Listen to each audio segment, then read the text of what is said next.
Hola, somos Marisol Hernández, Víctor Reyes y Jorge Ameneiro, alumnos de la Facultad de Ingeniería de la UNAM del grupo 22 de la materia Cálculo y Geometría Analítica con la profesora María Teresa Peñañori Santoyo en el semestre 2026-1. En este video les vamos a hablar sobre las cónicas y veremos un poco sobre su origen, su definición y los principales tipos de cónicas que existen. Introducción. Hace más de 2000 años los antiguos griegos comenzaron a estudiar las secciones cónicas como Apolonio de Perge y descubrieron ellos que al cortar un cono con un plano se generaban distintas curvas a las cuales le llamó cónicas. Este estudio marcó un antes y un después en la historia de la geometría, pues permitió describir el movimiento de los astros y sentó bases de la astronomía moderna. Y hoy en día las cónicas se utilizan en distintas ramas de la ciencia, la física y la ingeniería.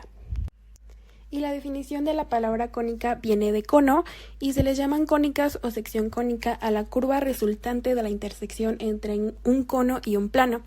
Ese plano nunca debe de pasar por el vértice del cono y dependiendo de su inclinación y posición se forman distintas curvas. Y bueno, ahora ¿cuáles son los tipos de cónicas? Pues hay 4 tipos de cónicas, que es la circunferencia, la elipse, la parábola y la hipérbola, y las veremos más a detalle más adelante en el video. La gráfica de la circunferencia es el resultado de cortar un cono con un plano que es perpendicular al eje del cono. Esta tiene como principales características que es una curva cerrada que no contiene ni un inicio ni un fin, además de que tiene un centro que es donde todos los puntos de la circunferencia son equidistantes. Sus coordenadas son h, k, contiene un radio que es del centro a cualquier punto de la circunferencia. La siguiente es la elipse. Se forma al cortar un cono con un plano que está ligeramente inclinado, cortando todas las generatrices del cono con una sola hoja. Características: curva cerrada, similar a la circunferencia. Tiene unos focos, que es F1, F2, son dos puntos fijos en el interior de la elipse. Un eje mayor es el segmento más largo de la elipse que pasa por los dos focos. Un eje menor es el segmento más corto que pasa por el centro de la elipse y es perpendicular al eje mayor. Contiene vértices, son los puntos donde el eje mayor intersectan a la elipse, además de, como la circunferencia, contienen un centro. Empieza la parábola. Una parábola es el lugar geométrico de todos los puntos que equidistan de un punto fijo, llamado foco, y de una recta fija. Sus características es que es una curva abierta. No es igual a la circunferencia y a la elipse, que son curvas cerradas. Más bien, esta es abierta y puede ser tanto vertical como horizontal. Contiene un foco, que es el punto fijo, una directriz, que es la línea recta fija, contiene una vértice, que es el punto de la parábola que está más cerca del foco y de la directriz. Es el punto de la curva donde el cambio de dirección es más pronunciado. Pues la hipérbola, a diferencia de dos puntos fijos en distancia que se llaman focos, y es constante. Se ve como dos ramas abiertas que van en direcciones opuestas.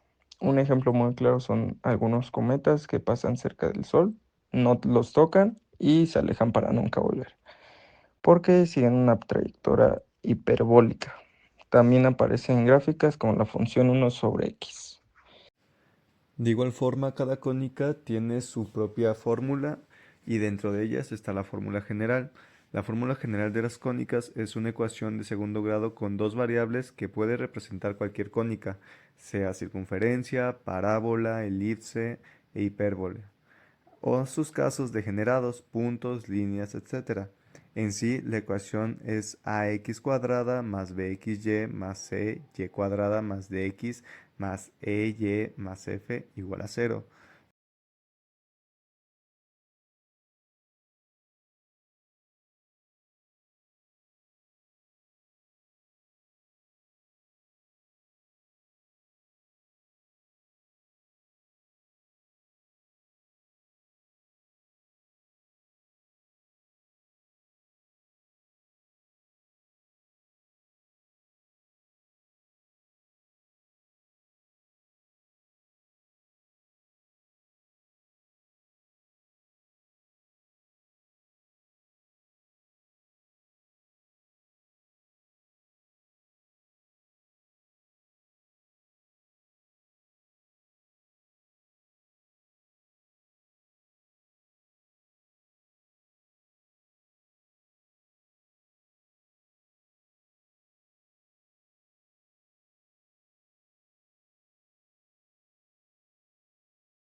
sus fórmulas son x menos h al cuadrado sobre a al cuadrado menos y menos k al cuadrado sobre b al cuadrado.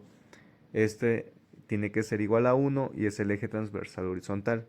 Su otra fórmula es y menos k al cuadrado sobre a al cuadrado menos x menos h al cuadrado sobre b al cuadrado, que también tiene que ser igual a 1, donde es el eje transversal vertical. El anterior era el horizontal. Funciona porque es similar a la elipse. Esta ecuación se basa en la definición de la hipérbola como el conjunto de dos puntos donde la diferencia de la distancia a dos focos es constante. El signo se resta entre los términos, es lo que crea las dos ramas de la hipérbola. Los valores a cuadrado y b cuadrado están relacionados con la distancia a las vértices y a las asíntotas. En la aplicación cotidiana, las cónicas no solo son nada más teoría, las vemos todo el tiempo. En la circunferencia la tenemos en llantas, relojes, monedas, engranes y están las mismas botellas circulares. La elipse está en las órbitas de los planetas, satélites. La parábola la encontramos en antenas parabólicas, en reflectores de luz y está en el camino en que sigue un balón cuando lo lanzamos y te dicen, pues que tira una parábola. Eh, la hipérbole aparece en relojes de sol, en señales de radio, en gráficas de economía y hasta en el GPS que usamos para ubicarnos. Conclusión, las cónicas son mucho más que figuras matemáticas, aunque pues vienen de cortar un cono con un plano, están presentes en un montón de cosas que usamos o vemos todos los días, desde cómo se mueven los planetas hasta el diseño de aparatos modernos. Así que conocerlos no solo nos ayuda en matemáticas a graficar, sino también a entender mejor lo que pasa alrededor de todo nuestro mundo. Y esto sería todo. Muchísimas gracias.